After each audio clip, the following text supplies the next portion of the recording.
What is a dog? Well, let's see, I've had dogs pretty much all my life, so I think I know what they are. They're all kind of the same, and in fact, one of the things is that they make, for me anyways, they make eye contact with you and look for directions. They want to know, where are we going, what are we going to do, and let's go. So that's, to me, what the dog is. Also, the difference between a person, like I don't like to photograph people because I feel like I'm invading them. Where with a dog, I don't. I feel like they want me to go there with them. I don't feel like a voyeur, like I'm, like the person is an object or something like that. The dog doesn't mind that, which is wonderful for me. Suits me. But is a dog kind of, how do you say, prolongation of the human being? Well, I think a dog is like a wild animal that's in like a permanent puppy state too. It doesn't really mature, and that's kind of an odd state, isn't it? Yeah. Like a kid forever? Yeah. It doesn't live, typically anyway, although there are wild dogs, but it doesn't really live by itself, and it depends on you, and that's kind of different. So to probably encourage this, it acts cute, so you'll interact with it. But in French language, when say une vie de chien, a life of dog, which means a very painful life, why do you think people associate dog and bad life?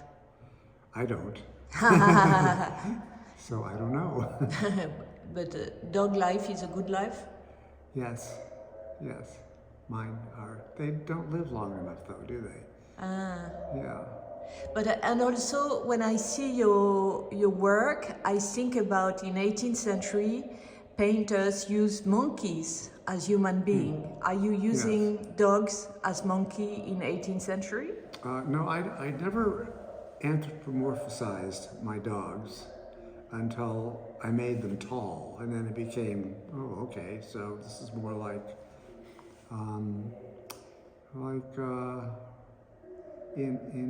in other, it's almost like playing with something. And do you remember your first dog ever? Well, the first dog that we had as a family, I remember, it was hit by a car. Yes, and I was sitting with some other children. I was probably 5 years old, and her name was Cindy, and she chased after a truck. We lived on a dirt road, and it got run over. And it was pretty horrible. Where was it? It was in Longmeadow, Massachusetts. And then the following year, we moved to East Longmeadow. And for my 8th birthday, I got a puppy in a Christmas stocking. And this was a dog that lived to be over 20 years old, and it went everywhere with me except when I went off to college, and it stayed, with our family. But when I come home, I always go hang out with it. So the first souvenir is about pain with the dog. Yes, but my mother, who was kind of harsh, reminded me that Billy, which she called me, that wasn't your dog, that was my dog. That dog hated you. No! That's what she told me. Why? Well, because I was, someone that came between her and her dog, because the dog came first, then I came. And that was kind of, my mother was always making statements like that. I'll give you one more about my mother. Looking out at the beautiful lake where we're at in Maine, and there's a beautiful glow of golden light on it. From where I'm sitting, it looks like scum on the lake. She had this way of just finding darkness. But how could you become so happy and full of humor with a mom like that? I don't know, isn't that funny? Yeah. And my father was the opposite. He was like the good cop. My mother was the bad cop. She was the bossy, opinionated one. My father, who lived to be 97, was the sweetest man on the planet, even though he was POW in Germany, shot down in an airplane, survived the war, all of that stuff. His father was killed when he was young, so he had to quit school and help support everybody. So he had a tough one, but he was a total angel. But what was his job? He worked for one company from the age of 16 to when he retired. It was called Absorbing Junior, and they made horse liniment and then stuff that cured athlete's foot and sore aching muscles.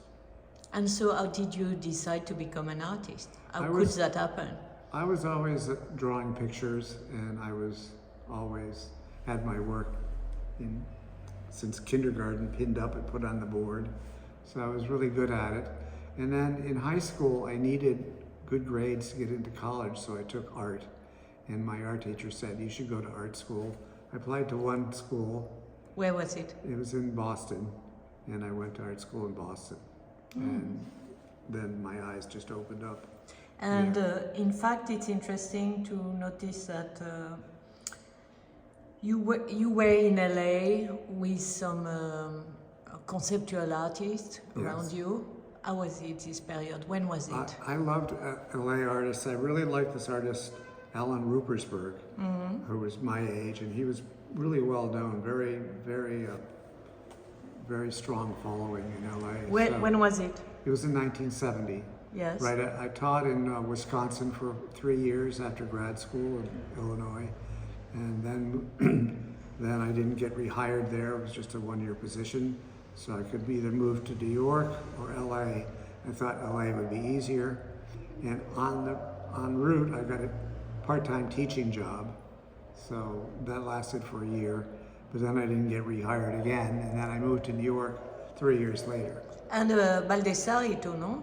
Yeah, I was friends with John, and he ended up taking my studio when I left. And how was the ambience in the 70s in LA? How was it? It was great. I loved LA in the 70s. Had lots of friends with other artists, young LA artists and so forth, some of which are still close friends of mine. And I got my first dog, Man Ray, there, who loved the beach, and we used to go camping and fishing, and he was always hanging out with me. Why artists don't often use painting versus photo?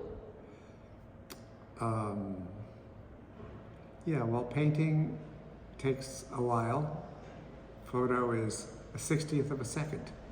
So, and then it's all done. And then it's a matter of choosing, okay, this one, that one, that one. Painting is more like... immediate. Yeah. But recently, you went back to paintings. Yes, now I do both. And it's not that recent. I was always a painter, and I missed it. Even though painting was dead in the 60s, if you were a painter, you weren't relevant at all. So I kind of believe that. And I got really known for doing something in video and photo. And what I liked about that is that it could be reproduced or broadcast or shown, so I could reach an audience, which was really cool. If you get some attention with that, it can spread all over the place, and without having to carry or consign or do anything. So it was a really good way of... Yeah, but why did you miss paintings? Why did I miss it? Painting. Because I was Billy the artist. I used to always draw and paint, and I would do it, but I wouldn't show it to anybody. But you want to use your hands, you mean? Yes. I liked doing things and then thinking about it rather than thinking about it and then doing it.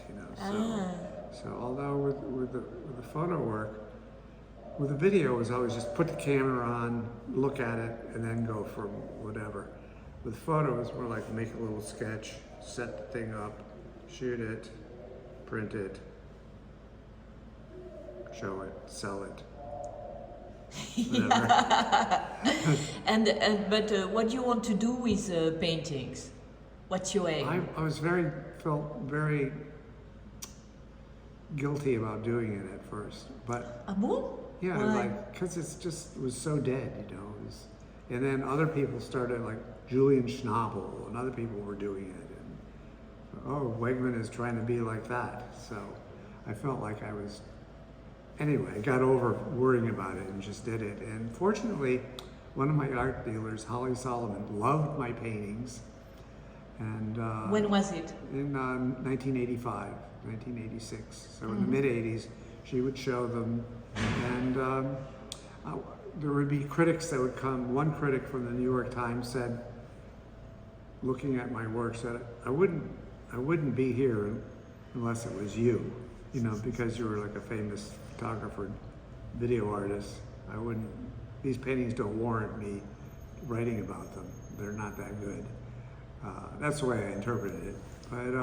But you feel as a photographer? No. I'm a painter, but I love photographing my dogs. I photographed not just dogs when I first started. In fact, I was very cautious about doing that. I didn't want to be a dog artist, which I became, nevertheless. But Peter Rougeard did dog's portrait too. what's that? Yeah. Peter Rougeard. Yes. Yeah. I was thinking about it. No, but you are an artist. You are not a photographer, right? Yes, correct. In fact, now I don't take the picture myself. My assistant does, and I don't print. I direct. I'm a director. And what about your position between abstraction and figuration? What do you think about that? I think that's probably where I am between the two. As a child, I liked to look in encyclopedias and copy pictures. So in a way, with the postcard paintings, that some of which are in the show here, I extend and sort of imagine what's just outside the window. When you're looking, when I was a kid, I would paint outside my window, and I couldn't see all the way, so I had to make up what might be back there. So with a postcard, that's kind of what I'm doing, making up Now. what's there. Yes. Yes. But I'm not just doing postcard paintings, so But it's about found object, right? yes. Yeah. And what's your feeling being in Paris? Well, I was here a lot in the 70s. I showed Sonnabend Galerie, Durand Desert later, so I spent lots of time here. My wife speaks French nicely. Unfortunately, she has to take care of the dogs, so she couldn't come. But she loved Paris, so we were here a lot. Mm-hmm. Yeah. And what's your feeling today about success? Well, I like having an audience. I like that people see my work. Like Bach had God, and I don't have that. I have, my neighbors and people far away. I like being able to reach that audience. I guess I like entertaining too. I like that people get it. And that was interesting, that you could tell people would get it because they would laugh. So, oh, okay, you understand what I'm doing then. It's not like, that's interesting. Oh, that's interesting. Oh, interesting. It's like, But if you look back at your career, it's a successful career, right? I would say, I feel fulfilled, I suppose.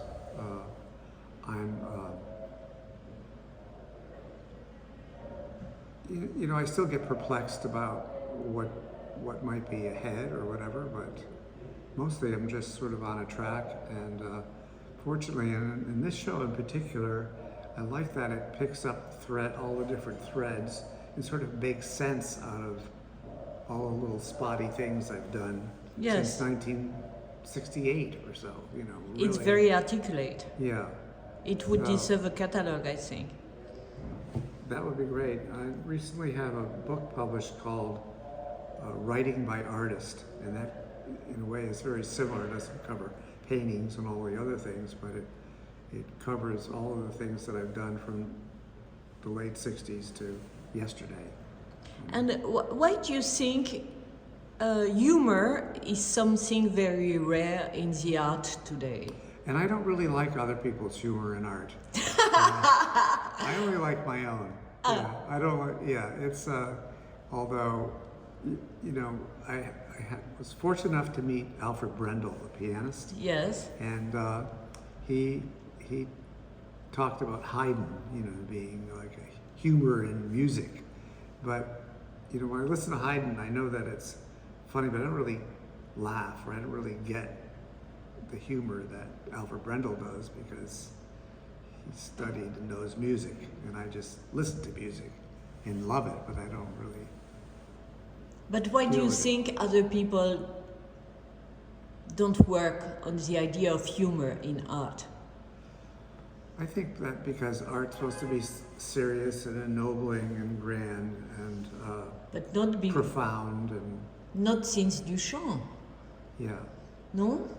Probably you're right. I don't really know. I'm just Doing what you babbling like. around, trying to keep you at bay here, since I don't really have a good idea about that. And what's your feeling about the art world today? It's too big. I liked it in 1970 when there was 10 other artists besides myself. Now there's over 50. And it's a lot about money too, no? Seems to be, yeah. I've never had that kind of success, but I've always had other ways of surviving, you know. What is the Books, other way? books, and you know, children's books, whatever, you know, just grants, 2 Guggenheims. Yeah. And you were teaching too? Teaching for a while, but not for a while. Yeah. And you live in New York, right? I live in, since the pandemic, we moved upstate, but I still have my studio in New York. And when I have to do videos or photos, I work there in my studio in New York, but I rarely live there, so. And what is your next dream? Last question. My next dream, to get back to my wife, who I miss very much. Wow, that's cute! Yes, in New York. We're very close. And after that? After that, well, I have this, I have like 3 things that I like, you know, well, 4 things. My dog, my wife, and hockey. I'm an obsessive hockey player.